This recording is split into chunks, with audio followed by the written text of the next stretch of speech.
Tonight on the Buzz, Patrick Southern is an editor who spent the last year cutting documentaries for A&E, National Geographic, and the Lifetime Movie Network. Tonight, he joins us live in the studio to tell us what it takes to be a successful editor. Next, Christina Horgan began as a graphics designer. Then, she became an award-winning sound editor. She's worked on feature films, television, and the web. She's a member of the Motion Picture Sound Editors Guild, and tonight she explains what we need to know to capture great sound during production. Next, Cinedeck has a very cool solution to the problem of replacing only a portion of an existing video called an insert edit. Charles Dautremont, the CEO of Cinedeck, explains how it works. All this, plus Tech Talk, a Buzz flashback, and Randi Altman's perspective on the news. The Buzz starts now. Tonight's Digital Production Buzz is brought to you by Otherworld Computing at MacSales.com and by Blackmagic Design at BlackMagicDesign.com. Since the dawn of digital filmmaking, authoritative. One show serves a worldwide network of media professionals. Current. Uniting industry experts, Production. filmmakers, Post-production. and content creators around the planet. Distribution. From the media capital of the world in Los Angeles, California, the Digital Production Buzz goes live now.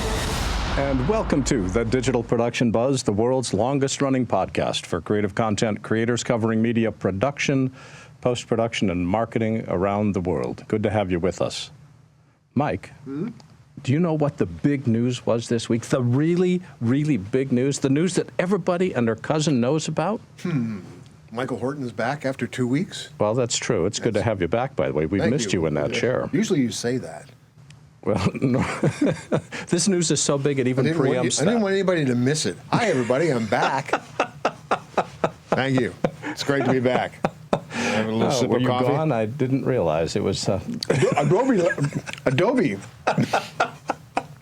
Adobe did something, right? We can't take you anywhere, can we? They released something. They did. They released updates to Premiere and Audition. I haven't checked my updates. I haven't done anything about. Are they big updates or just little bug These fixes? are big updates. These are the ones they announced at IBC. For me, the biggest and issue... I saw all those at the Super Meet. There's two really cool features. One is a remix feature inside Audition, which allows us to make music of any length that we want, which, you know, we can retime a show and have it be slightly longer without having any change in audio We can talk quality. to Christina Horgan about that, right? We should, and she's coming up a little bit later. But the other one, the big one, is that Premiere now supports 4K and 8K editing and HDR video. And between the two of them, I think HDR is going to have a bigger impact. Have you been doing anything with HDR? I know you talk about it a lot. Nothing we have that allows me to shoot it or edit it. Well, now we can. I know you talk about it a lot. Have I you know. been doing anything? It's like we see the promised land and we can't get there. We're like Moses. Yeah. We're prevented. We just can't get across the... Well, now we can. Premiere makes HDR editing possible, which is really cool. I know you've played with these. What do you think? I don't play with this. Hey, listen, I've had a tough 2 weeks. I didn't even know the damn updates were out until you told me. I will send you a memo next time. No, but I did see them at IBC. That's the thing. So now that they're out, I want to play with them. So thank you. I will play with them. I want to report on my desk next week. One of the perks of doing this job, folks, is I find out what's going on when I come in to the office. And the way that he here's the finds office. out is he's a subscriber to the Digital Production Buzz newsletter. Every issue, every Friday, gives people like Mike an inside look at both the buzz and the industry. Mike and I, by the way, are going to be right back with Patrick Southern after we hear from Randi Altman's perspective on the news. This is Randi Altman's perspective. Randi Altman has been writing about our industry for more than 20 years. In fact, she's the editor-in-chief of her own website at postperspective.com. And I always like every week getting her take on what's happening inside the industry. Hello, Randi, welcome. Hi, Larry. Thanks for having me back. So what's the big news this week? Well, I think the big news is that Adobe has finally released all of the enhancements and upgrades they've made to their creative suite, the stuff that they were showing in Amsterdam at IBC and stuff that they were showing at their own Adobe Max. So it's out there for the taking now. Well, I know you're going to be talking to a lot of people to find out what's going on, but from your perspective, what's your sense of where Adobe is headed? I think they're headed to the high end, and I think this new release and these new products make that pretty clear. At Adobe Max, their own conference, they were showing native 8K editing thanks to Dell workstations and NVIDIA cards. They are really taking advantage of the GPU, and also they've made additions to their editing product and After Effects as well. So I think they want the high end, and that's pretty clear. Well, Adobe made the big news this week. What else is happening in the industry that's caught your attention? Well, this week, Assimilate announced a new version of their Scratch. So it's 8.4. So while Assimilate is still being used in color suites, what they're also doing is bringing the product on set. And that's pretty important to what they're offering with this new release and going forward. So DITs are going to be using it in various ways on set. They have Scratch Web, so real-time via the cloud. So I think that they're one of those companies that realize you can't just be one thing, and they're adding to their ecosystem. So that's big news. I was just thinking that Assimilate's not the only company that's moved their tools to be on set as opposed to in post. What's driving this trend to pulling more post tools on set? Well, I think it's about efficiency. I think that it's also about tighter deadlines and less budgets. So I think there has to be a very clear and efficient path from set to post, and that's what's been happening. It started a few years ago, but the march continues. Randi, I look forward to talking with you again next week. What website can people visit who want to learn more about you and the stuff you're writing about? Postperspective.com. And Randi Altman is the editor-in-chief of postperspective.com. Randi, as always, thanks for joining us today. Thank you, Larry. To read more from Randi Altman, visit postperspective.com. Still to come on The Buzz.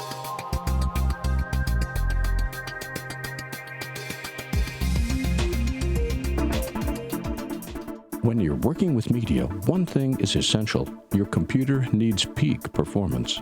However, when it comes to upgrading your Mac, there are so many different options to choose from that the process can be confusing. That's why Otherworld Computing carries the best upgrades that lets your computer performance and storage grow as your needs grow. Since 1988, OWC has become one of the most trusted names in quality hardware and comprehensive support to the worldwide computer industry. With an extensive online catalog of Mac, iPhone, and iPad enhancement products, as well as a dedicated team of knowledgeable experts providing first-rate tech support, OWC has everything you need to take your current system to the next level. Whether you need to maximize your system's memory, add blazing speed, or enhance reliability, look no further than the friendly experts at OWC. Learn more by visiting macsales.com today. That's macsales.com.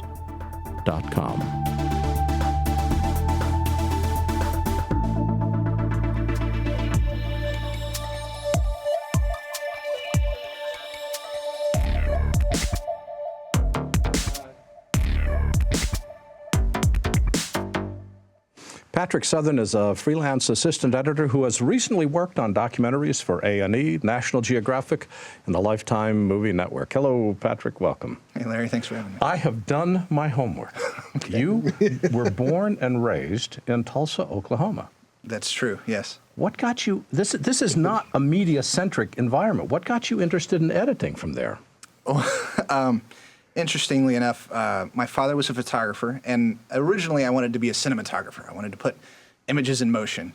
And I went to college at Oral Roberts University and got a degree in multimedia, and moved out to Los Angeles to become a cinematographer, and quickly found out that there are many people who are better at that than I. Now, did you come out to Los Angeles with no connections at all? No connection. Well, I say that. I had one connection. I had worked at an Apple store in Oklahoma. And I worked in the one-to-one program, which is a training program, and taught Final Cut and Logic and a few other applications. And one of my students happened to have a son-in-law who had a brother. So there's your connection. There's my connection. Who had a cousin. Right, absolutely. So I met him, And he was my only connection, but I didn't have any work when I first came out here. So my wife and I actually started working as not even extras. We were audience members, paid audience members for various studios in town. Seriously? There's a job like that? There is. I didn't even know that. Yeah, $8 an hour, and when there's two of you and you get free food, it's a pretty great gig. So. Yeah, it takes care of lunch for that day. It absolutely does. Yeah. Well, you were teaching one-on-one at the Apple Store in Tulsa. Is that where you got your training on the editing tools you used, or did you have mentors, or did you take classes, or what did you do? Well, it's kind of a mix. In college, we learned Avid, and then I worked at the university's media department for a while and learned Final Cut 7 there, and then became certified in 7 at the Apple Store. And then shortly thereafter, they released 10, and everybody hated it, including myself at the time, but I still had to teach it. So I got certified in 10 and noted very quickly that when it came to teaching Final Cut 7, it took a lot longer to get a concept across than teaching Final Cut 10. In fact, there was an 80-year-old woman that came in, and she'd been learning iMovie, and everybody accuses Final Cut of looking like iMovie Pro, which is a valid argument, I suppose. But she went from learning iMovie to being able to ingest, organize, edit, do some color grading, effects, and titling, and sharing a movie all within an hour. So... I thought that was very interesting. So moved out here with that training, not knowing cinematography, learned I was not so great at cinematography, and then started pursuing editing from there. So what kind of projects are you working on currently? I mean, I was reading this editing, you've been here, what, a year? And you're working for A&E, and you're working for Lifetime Movie Network, and you're working for National Geographic. Editors have been here for 10 years would kill for gigs like that. That they would. I've been here for 3 years. But just the last year has been in television. So again, started out doing audience work, and then ended up, the one contact that I had here in LA, he ended up getting me a job at a creative firm in Burbank, and I worked there for about a year and a half. Went through some training at a place called the Power Edit Academy. And what? The Power Edit Academy. There's a gentleman. Let me Google that for a second. Let me see if this is it legit? It is legit. All right. Yeah. There's a gentleman named Jeff Barch who works in reality television. Oh, I know Jeff. You know Jeff? Yes, Jeff's great. Yeah, he's a great guy. I read his book, Edit Better, while I was working at the creative firm and thought, man, this is some great content. So. Oh, this place. Okay. All right. No, yeah. Okay. So I met him. Can he go to school there? It's legit. Okay, good. We're continuing. So I met up with Jeff to talk about his book, and he said, I've got this thing called the Power Edit Academy. So I took his class. And at the end of his class, we'd gone through a number of things in terms of non-scripted editing. And he did this great presentation, trying to encourage us. And so without having any jobs lined up yet again, I left my solid job at the creative firm. And about 3 or 4 weeks later, the one contact I have, his name's Sam Sullivan. He had happened to work on a movie called Focus. And not the Will Smith film. Oh, the Will Smith film. Mm-hmm. Yeah. He worked on the Will Smith film with Mike Matsdorf. And so I got to know Mike Matsdorf through Sam Sullivan, who is the brother of the son-in-law of the lady that I taught at the Apple Store in Tulsa. And through Mike, I was able to get this job on O.J. Speaks and the Secret Tapes of the O.J. Case with Chuck Braverman. Yeah, all of a sudden you became somewhat of an evangelist for Final Cut 10. I mean, at least in social media. Right. On Facebook posts, on Twitter posts, it's all Patrick Southern talking about the positive things about Final Cut Pro 10. Well, share some of those. What makes you excited about Final Cut 10? I'm a little biased. I think Final Cut 10 is kind of cool too, but you're working in the trenches and I'm teaching it. So what do you like about it? There are a number of things. Probably the first thing that got me when working in Final Cut 10 was the ease of use with the magnetic timeline. A lot of people buck and fight against it, but I feel like there's a lot in the magnetic timeline that is extremely useful. Switching shots around is super easy. I remember in Final Cut 7, you had the F keys, like F11, 12, and 9, I think, where your insert and overwrite and replace, I don't even remember at this point. And I always had trouble because I always wanted to, change the brightness on my computer, and having the hold function got a little bit weary. So having Q, W, E, and D now to do my primary edit functions into the timeline I loved. And now, having worked a year in non-scripted, one of the things that I've come to love is Lumberjack, and a very little-known feature of Lumberjack, the transcript mode. So the ability to take your transcript and then tie it to your footage in Final Cut and search within the browser in the timeline index has been like amazing. And I'm a very, very big fan of that tool. Well, I'm sure Philip and Greg are watching right now. So I'm happy. it'll make for them that. feel good. I was just thinking, you came to LA, you knew exactly one person, you took a course, you met another person, and clearly the way that people get jobs anywhere, not just in LA, is the people that know them and know of them. But there's also marketing involved. How do you go about marketing yourself? How do you tell the world that you're here? And what's worked and what hasn't? That's a great question. You know, a lot of it does start out as word of mouth, but oddly enough, I met Mike Matzdorf originally through Twitter. So of all things, he was on Twitter talking about Final Cut.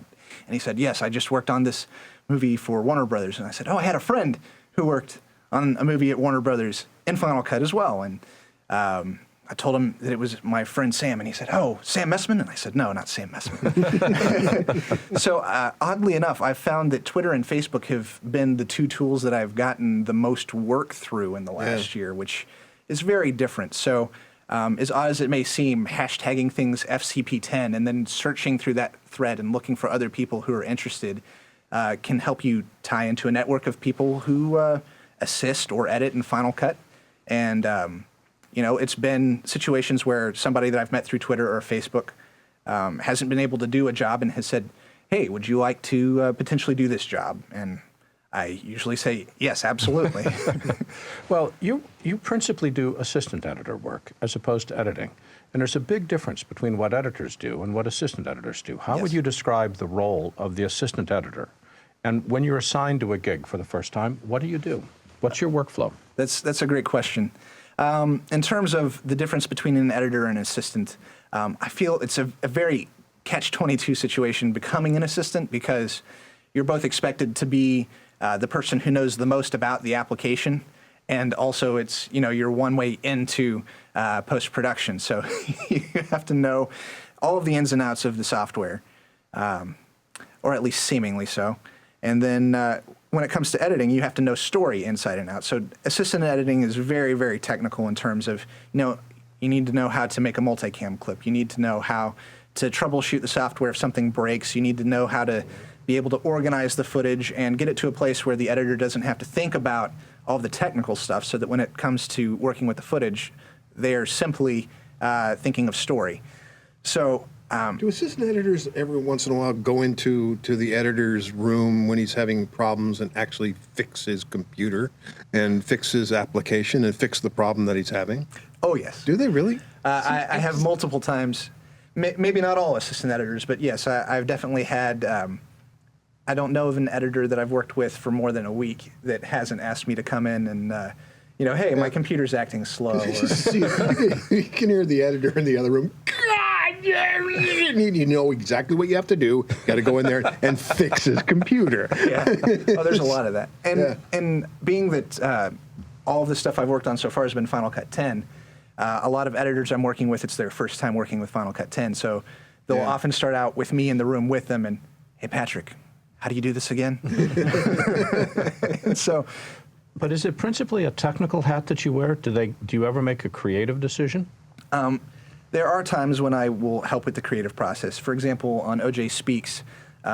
You were an editor on that, right? I was an assistant, but I did with the producer. We did the first assembly. So before the editor ever got any of the material, Tom Jennings and I went through and we laid out the entire story beginning to end, and it was about 4 hours longer than than what you see on television. And then David Tillman, the editor, would come through and shorten things. I have since done editing for Tom at his company, but I was principally an assistant on that project. But again, as an assistant, you're expected really to organize the media, ingest and output, and keep track of everything, keep the equipment working, but not necessarily to contribute creatively. Is that a true statement? You're not expected as part of your responsibilities, but there are times when somebody will ask your opinion or, you know, say, hey, I could use help with maybe finding some moments. So there are opportunities in terms of finding footage and knowing where footage is or what might potentially go well in a story beat that you can contribute creatively without forcing yourself on on the editor. Are you confident in your abilities as a storyteller? I'm not a Tom Jennings or a Chuck Braverman or a David Tillman, but I'm fairly confident. I did spend a year and a half at the creative firm as a producer and an editor, so I am fairly confident in my storytelling, yes. Okay, so let's put your assistant editor hat back on. The biggest challenge that somebody has is how do they get organized for a Final Cut 10 edit?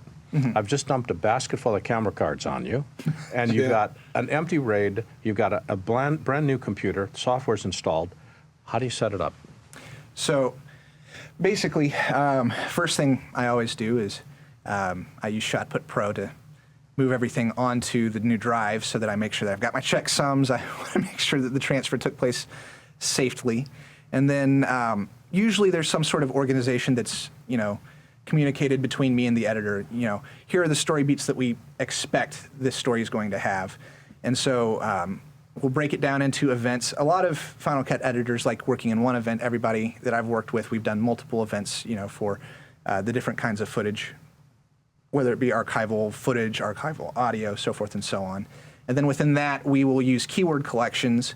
And I took a cue from Philip and Greg with Lumberjack and have decided that I like creating folders for people, places, activities, and then if there are any other logical collections of keywords that I can put together, then I'll create a folder for that. So I've got my keyword collections that I may not even have tagged anything with, and I'll go ahead and set those up within folders. And then as we're watching through footage, then you apply your keyword collections so that footage will start to fill into those collections. And do you store the media all on a single RAID and you've got it all on a single device, or do you have it across multiple hard disks, and is there an organizational pattern there as well? Depends on the budget, Larry. It really does depend on the budget. Some budgets, will do a mirrored drive if you're, Oh, wow. yeah, if you don't have a whole lot of money, then the mirrored drive is one way to go. And then the way that I prefer to work is with Sam Messman's Share Station, where everything's all on shared storage. You've got a nice RAID that is then backing up to an additional drive. That thing is powerful. Oh, and it's it's a beauty. thing. So as you're looking forward, what projects are you looking to do in the future? Oh, that's a great question. Right now, documentary is the place for me. I enjoy the speed of the work. Yeah, and you can also change the world with that wonderful story if you get lucky enough to be involved in that wonderful story. Oh yeah, absolutely. It's a very only documentary. Yeah, I love them. Yeah, me too. Patrick, thanks for joining us today. Patrick Southern is an editor and an assistant editor working in Final Cut and a variety of other tools based in LA. And Patrick, it's been fun chatting today. Thank you very much. Thank you. Thank you. Take care. Thanks, Mike.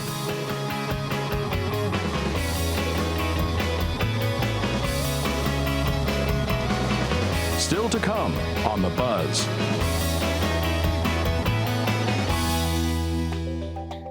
The folks at Blackmagic Design keep shaking up the industry. The new DaVinci Resolve 12 could be all the video editor you need. DaVinci Resolve 12 combines professional nonlinear video editing with the world's most advanced color corrector. So now you can edit, color correct, finish, and deliver all from one system. The brand new Blackmagic Video Assist is a high-resolution professional monitor and recorder that allows you to see a full-pixel 1080 image large enough so you can focus a DSLR camera accurately. And the new Ursa Mini cameras provide stunning quality with a 4.6K sensor and 15 stops of dynamic range. Compact, lightweight, and built from advanced magnesium alloy. When it comes to state-of-the-art technology, look first at Blackmagic Design at blackmagicdesign.com. That's blackmagicdesign.com.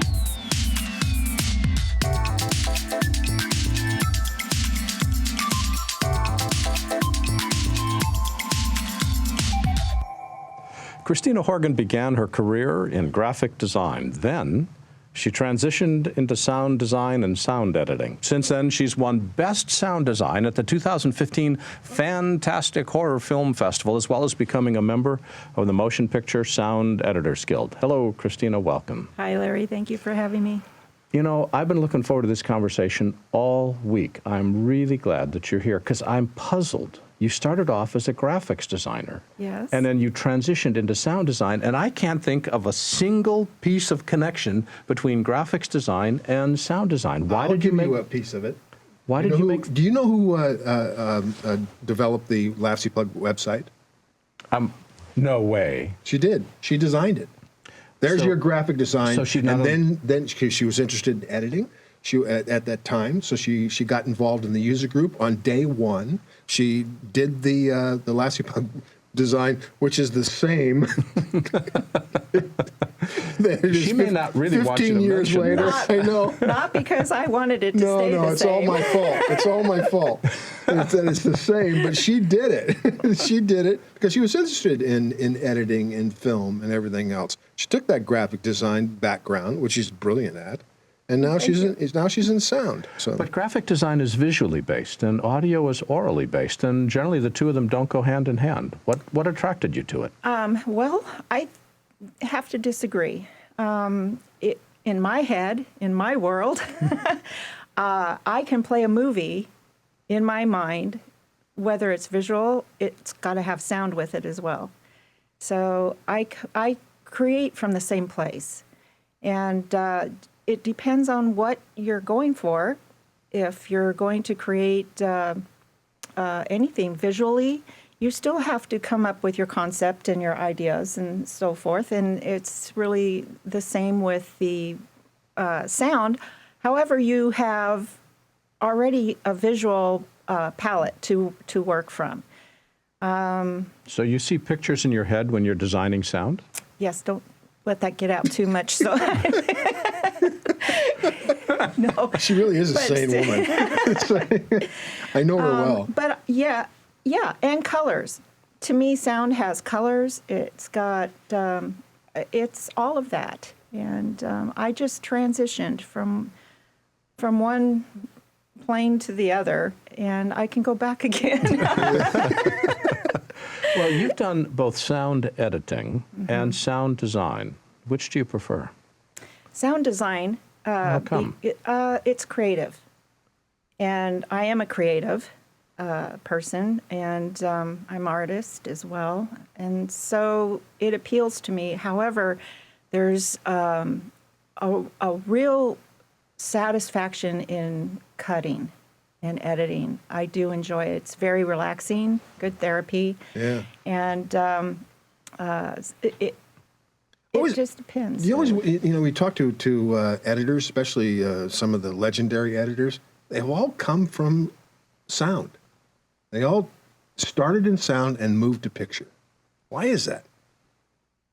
Well, I mean, Walter Murch, Dede Allen, all these brilliant editors started in sound. Well, I'm backwards. I started from picture and I transitioned over to sound, and I don't think I'm going back, really. I love sound. I don't know if it's back. I mean, it seems to be. I've always been kind of a nut for audio anyhow. I didn't even know it when I was a kid, and always messing around with my own thing, my own mixes. Remember the old little tapes, cassette tapes, sure. and we would record. And I had my amplifier and all my equalizers, and I'm always trying to do my own thing.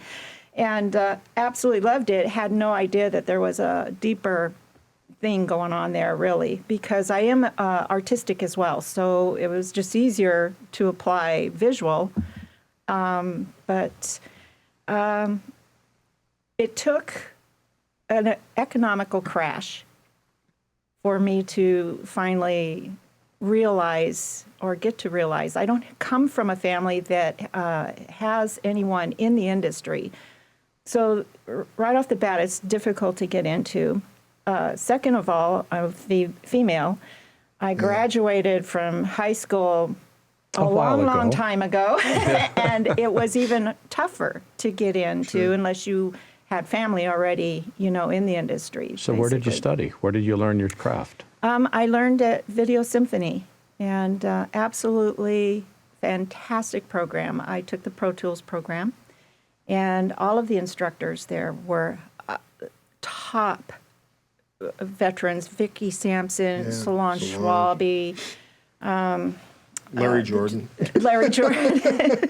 Yes, but every aspect of audio. We went through an entire audio engineering program. So each aspect of post came later, and every element we learned how to, from all of the experts, how to cut properly, all the way to mixing.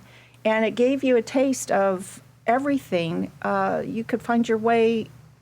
What you really thought you wanted to do when you came there might not be what you ending up wanting to do, actually. Well, not only did you take the class, but you actually listened to what the instructors were telling about, because you won the award for Best Sound Design for cuts. Tell me what this is about.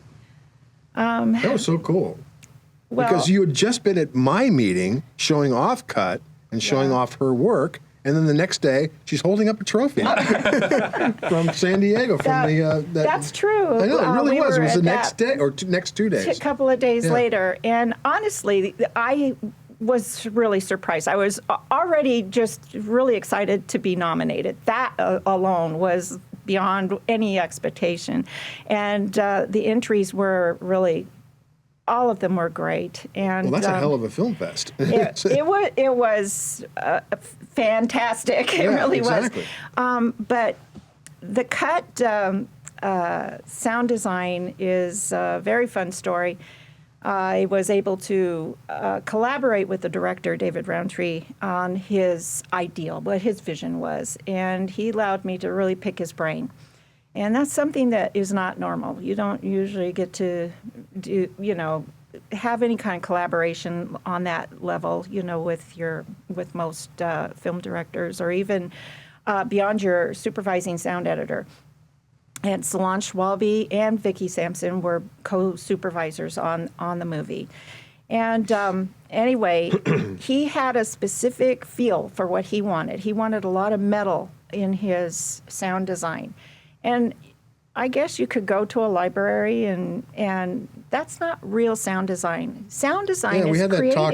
We had the talk earlier. So why don't you just go to a library and just pick them out? Well, you do that. Especially when you have no budget. Well, you would do that for hard effects if you're cutting sound effects. But if you're creating sound design, which is a completely different animal, you want it to be original and unique. There might be some things you could pull from a library and elaborate on them and modify them and tweak them and so forth. But true sound design is taking a concept and creating something that has not been created yet for that movie. And that is what sound design is. It's sounds that are not real to the world, especially horror films. That's a great example. It's the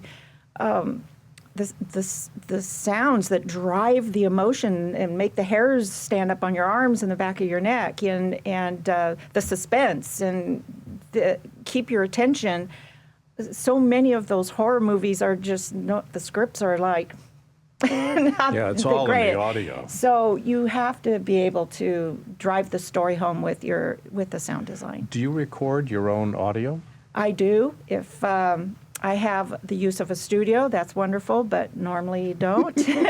And on this case, I didn't. She's got wonderful stories about creating the sound design for cut. I don't have time to tell it all. I know, but we only have about 2.5 minutes, but you should bring her back just to tell that story.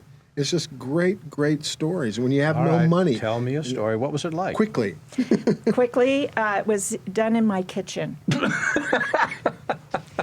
And just briefly, I didn't have any mics. There's no budget on this movie, first of all. And I didn't have any mics that worthy of something you would create. I was hoping to be able to borrow one from, the school, and you're not supposed to do that, take it off premises.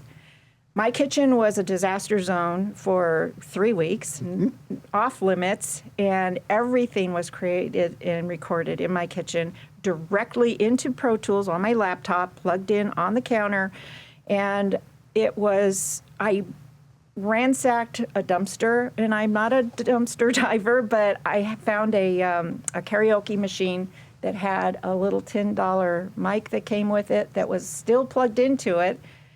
And it was just a little cheapy cardioid mic, and I thought, I wonder if this thing works.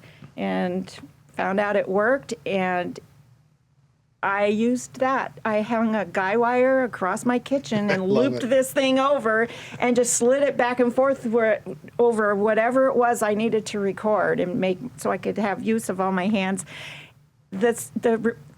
It was awful. Are we talking about a lot of sound effects in the movie, or all the sound effects in the movie? All of it. All of it done in your kitchen with a $10 mic. Yeah, and it was half the sound design was already done with that mic because it was so chintzy and so bad that I was just going to take it into Pro Tools and tweak it and modify it and process it and do all this stuff to get all these scary sounds anyway. You did process the sounds. Oh, yes. So you could still do it. Otherwise, it would just sound like a bunch of pots and pans and scrape. Oh, okay. You know, right. I won't give all of it away, but You said it took you 3 weeks to record. At least your kitchen was trashed for 3 weeks. How long did it take you to design the audio itself? well, we had a lot of time on the film. We had probably a total of about 6 months that we worked on it. That wasn't the original schedule. 6 months in post? Yeah, Wow. It got pushed. There's no budget, so it was easy. We were all invested in this movie. We loved this movie. And David's such a nice guy. You want to do anything for him. So. Exactly. Yeah. He's a great director, and because of our dedication to an investment in David Roundtree, we're his post team for. I hope he makes a lot of movies. Yeah. And Well, he will. I mean, people So- like him, and he's talented, so he will. he is talented. But yeah, we had a lot of time. It was normally just supposed to be 2 months, and I would have still been finished, but because I had so much extra time, allowed me to go back and do more and more. So there's layers and layers and layers of sound design in. Are you proud of your work, or could you go over it again and again and again and still No, do I better? love it. I Okay. won't touch it now. It's done. Good for you. This one's done. Good for you. But that is another thing about post. There's not enough time to do things. Everything is just these days. It's just got to be like done in 2 weeks' time, Yeah. and we're so used to that. No chance for it to breathe. Right. No and, chance for you to breathe. And it really does make a difference. Your award-winning movies are the ones that really do either have the budget to employ a lot of editors and a lot of crew, or they have the budget to allow for the length of time to work on it. So what would you like to be doing in the future? What's the next couple projects you're hoping to get? Redesign the Last Buck I website? would.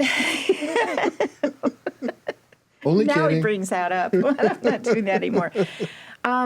Anything to do with editing. I love post editing, and I love sound design. I have to say, I am not a big horror movie fan. If I'm going to go rent a movie, it's usually not going to be that. But to work on them is an entirely different thing. I absolutely love it. I could just create sound design for horror movies all day long. Blood and guts and all that stuff. Blood and guts. Just don't watch them. We don't get the reels in chronological order. And you get to design it in your own. Christina, thank you so very much for joining us pleasure. today. We will bring you back to hear more horror stories Thank you, of Larry. horror films. Horror stories in the on future. horror films. Take care. Thanks again. Thank you for having me.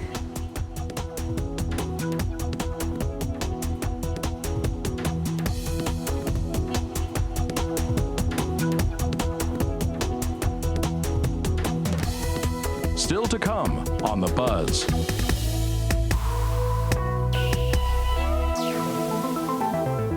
Welcome to Tech Talk.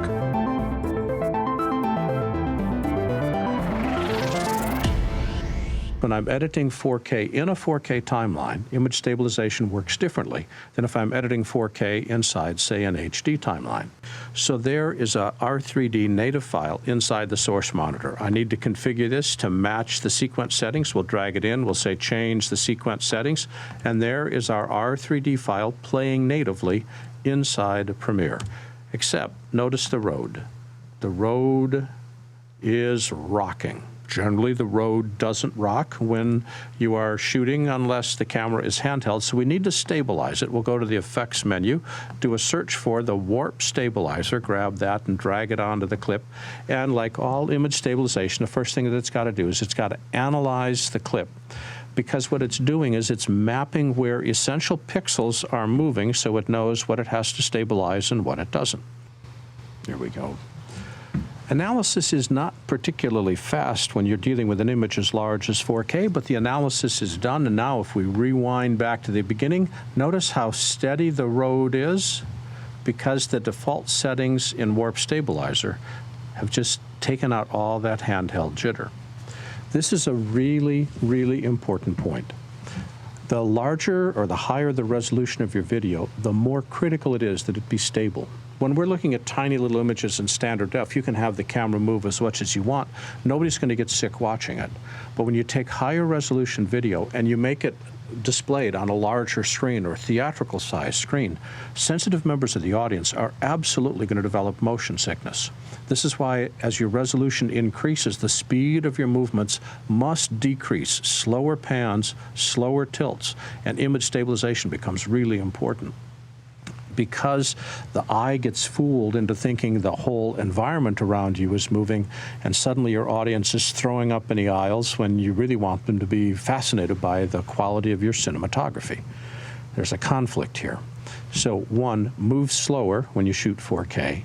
And second, image stabilize. It doesn't have to be rock solid. You can keep that handheld kind of movement, but take the jerkiness out of it, or your audience is just never going to be able to concentrate on your material because it's just too disquieting for their tummies.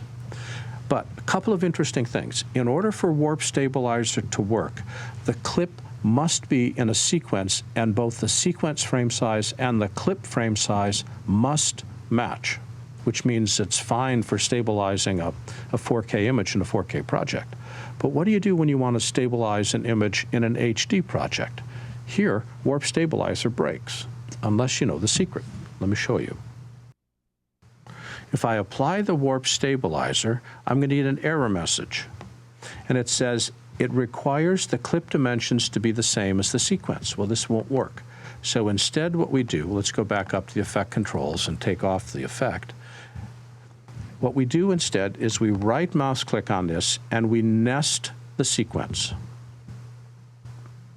The word nest is right there, and we'll just accept the default name and apply the Warp Stabilizer to the nest. Again, it's got to go through and calculate, which is going to take the better part of 3 minutes, so I'm going to do a quick dissolve here because it still has to analyze. But the way that we get around the fact that the Warp Stabilizer requires the clip to be the same size as the project is that we nest the clip. At that point, the Warp Stabilizer works exactly the same way. And as soon as this analysis is done, I want to show you a couple settings that can even improve the quality of the stabilization once the filter's done analyzing. I'll be right back. And the analysis is almost complete. If we go down to the effect controls, we can see that this is where it's listing the analysis. It's good to go. We'll just hit at the beginning and play it. And notice that the image is stable, but we see some variation at the top and the bottom. That's because down here for borders, I've left the smooth motion set, subspace warp set, but I've changed the borders. Stabilize only means that the image is stable, but we're going to see little edges of black creeping in and out. If I say stabilize and crop, it's going to crop evenly around the image and make the image look stable. But the best option is crop and auto scale. And it's going to slightly zoom our image so that it fills the entire frame, and now you don't notice the motion jitter of the road. What we're seeing is that Warp Stabilizer works great when you're editing a 4K clip in a 4K sequence, but if you're using Warp Stabilizer on a 4K clip inside an HD sequence, you always want to nest the 4K clip in order for the image stabilization to work.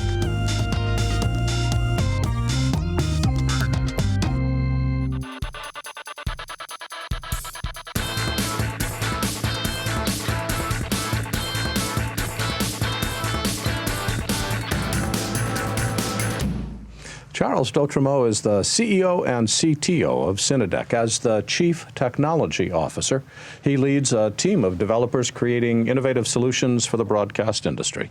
Charles holds a Bachelor of Science in Architecture from Cornell University and started in the entertainment industry here in Los Angeles as a technical director at the visual effects and animation studio Rhythm and Hues. Hello, Charles. Welcome.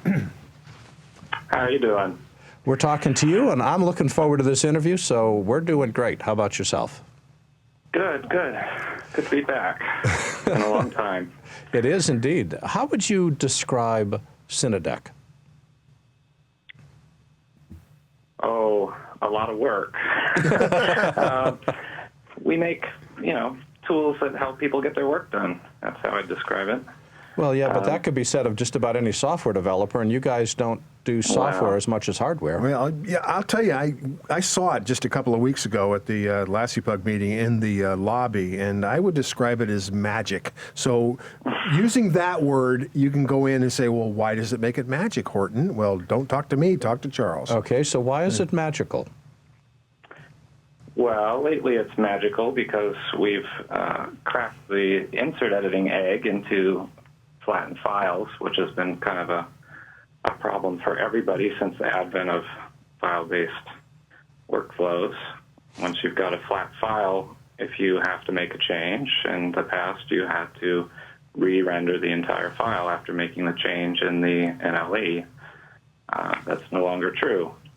Now, you define a flat file. Tell me what a flat file means to you.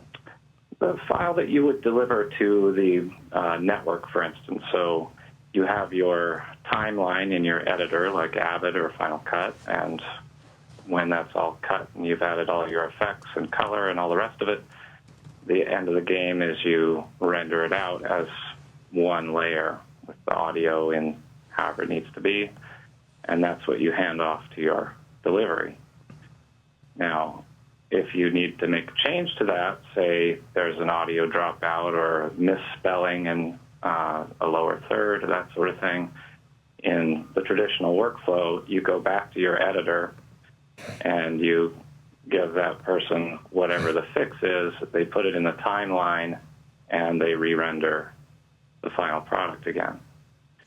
Well, that's because so many compression algorithms compress between frames. It's not just individual frames that are compressed. They compress video in groups of frames, which means insert editing becomes difficult because of the way the compression scheme works. Do you guys get around that somehow? We do it for certain codecs, like XDCAM, that are interop like that. But most delivery codecs actually are iframe codecs, but still to this date, really no one's done that. Now back in the day, which is long before you were born, I was doing video editing on 1-inch and 2-inch tape decks, and we could do insert edits in tape, but the insert would need to be exactly the same duration as the clip that we were replacing. It just dropped in and had to match to the frame. Do you have the same limitation as we do insert edits on the Cinedec? If you mean that if you have a 40-minute tape, you need to work within that 40-minute tape's duration, or no? Let's say that you wanted. Let's say you wanted to replace a 1-minute shot, and you needed to replace it with a 1-minute and 5-second shot. Can you still do that as an insert edit, or do we have to go back to the NLE? You would need to go back to the NLE. In that case, it's really extremely analogous to working with tape. If you have a file that's 40 minutes long, it's like having a 40-minute tape. If you need a 42-minute file, then you would have to go get a 60-minute tape to fit it in. So again, it's very much like tape in that sense.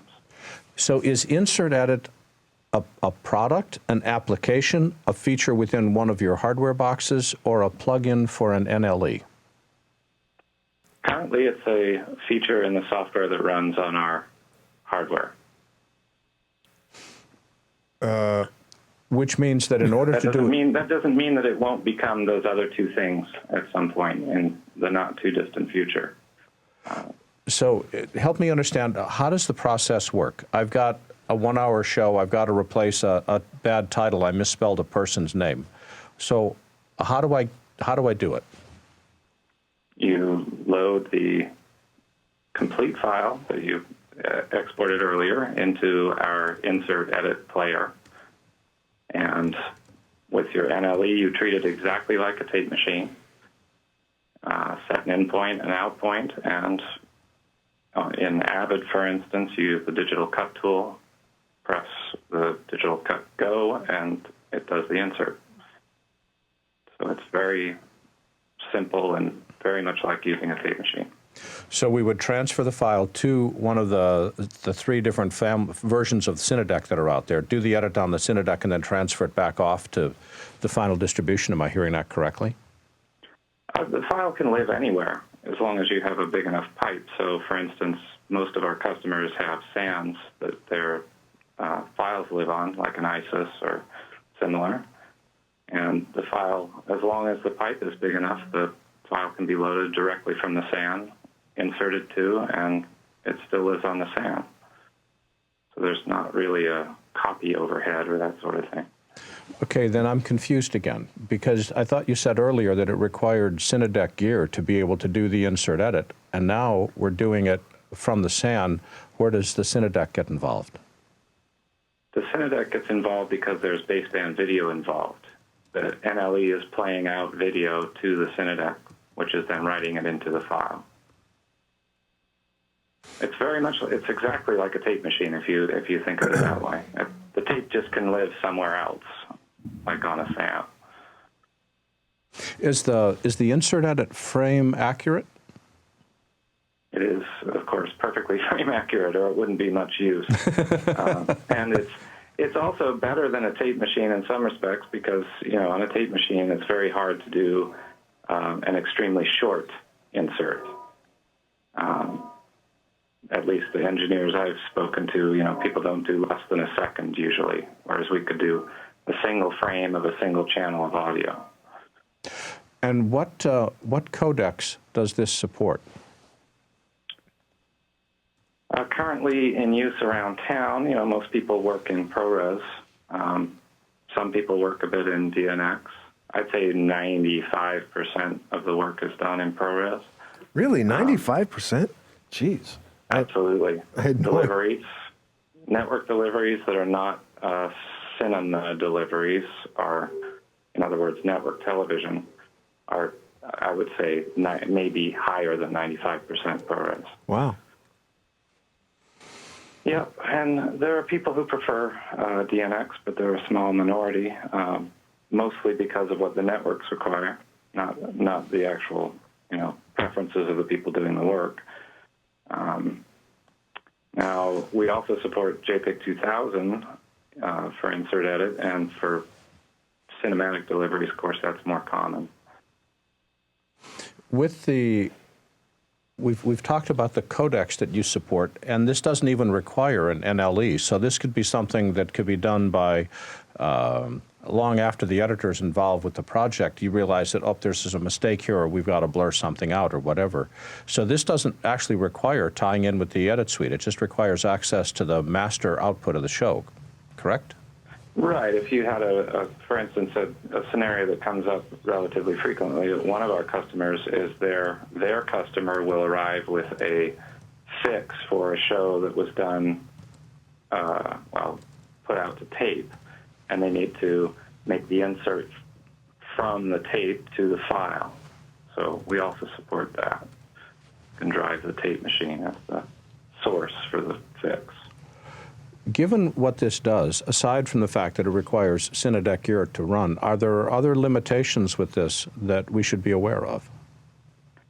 There are some limitations in terms of codec, things like variable bit rate, H.264. That's very difficult to do, and not a big need for that, but that's certainly a limitation. Lossless compression where the frame sizes are not the same is a similar scenario. Otherwise, there's not a whole lot of limitation. You're limited in number of audio channels by the SDI. Can only carry 16. So our file-based version of this, which allows you to just open 2 files and do an insert from one to the other, would have fewer of these limitations. They're hardware-based. It's an amazing technique to be able to do an insert edit on a file-based workflow and have it be frame accurate. I'm sitting here stunned that you can actually do this. And you just got to see it. It's just amazing. Everybody says they can't believe it. They have to see it, and then when they see it, it's a little bit underwhelming when you actually see it because it just works. And if you come from the tape world, it's even less underwhelming because that's how you have worked all your life. That's right. It always did it that way. Yeah. But this all started back in the early 2000s when we were doing film deliveries, short films, and we were working in After Effects, and some of the stuff we were doing was 4 or 6K at the time, and it took 8 or 10 or 12 hours to export something. So if you made a mistake, or you had a fix, or the client wanted something else, that's a serious penalty. Yeah, and it is. It seemed to me at the time, I couldn't believe it. Here we are in this digital world. It's just data. Why can't we just fix it in the flat file? I don't know. And now, for the first time, we can. Charles, where can we go on the web to learn more about this product and the rest of the Cinedec gear? You can go to Cinedec.com. It's full of nice little demo stuff and all kinds of information. And Charles D'Autremont is the CEO and CTO of Cinedec. And Charles, thanks for joining us today. This has been a fun interview. I'm glad for your time.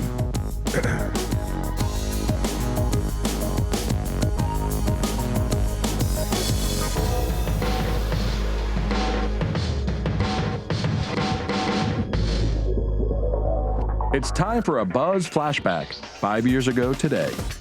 One of the things that we've been focusing on recently is integration in with unified communications environments. So in particular, we're showing integration with Microsoft SharePoint Server for information distribution throughout organizations, as well as Microsoft's Office Communications Server, so that you can view video directly within the Office Communicator client and be able to collaborate with users about that video as you're watching it. This was a BuZZ flashback.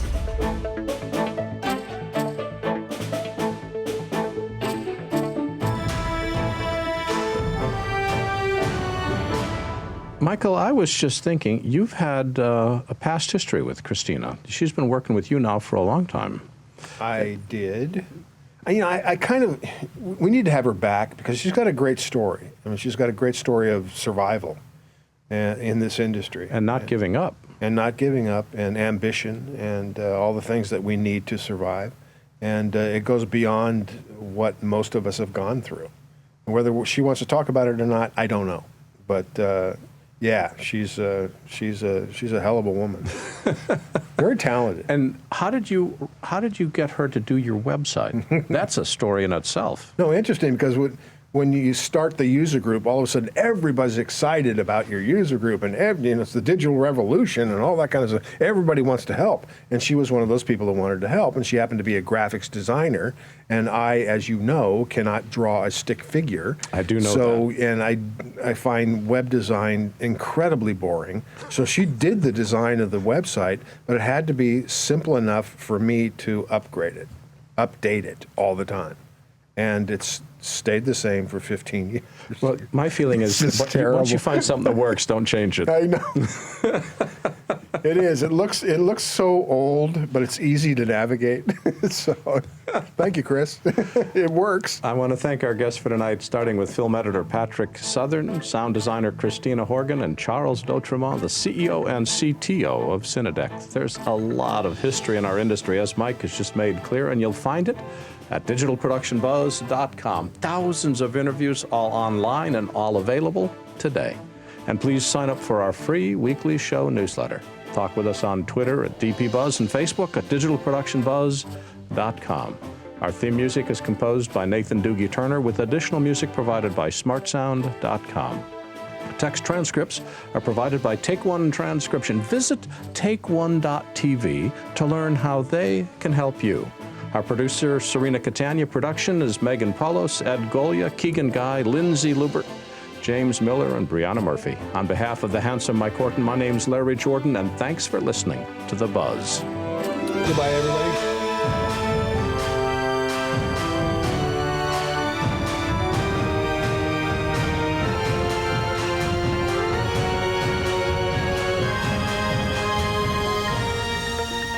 The Digital Production Buzz was brought to you by Otherworld Computing, providing quality hardware solutions and extensive technical support to the worldwide computer industry since 1988. And by Blackmagic Design, creating revolutionary solutions for film, post-production, and television.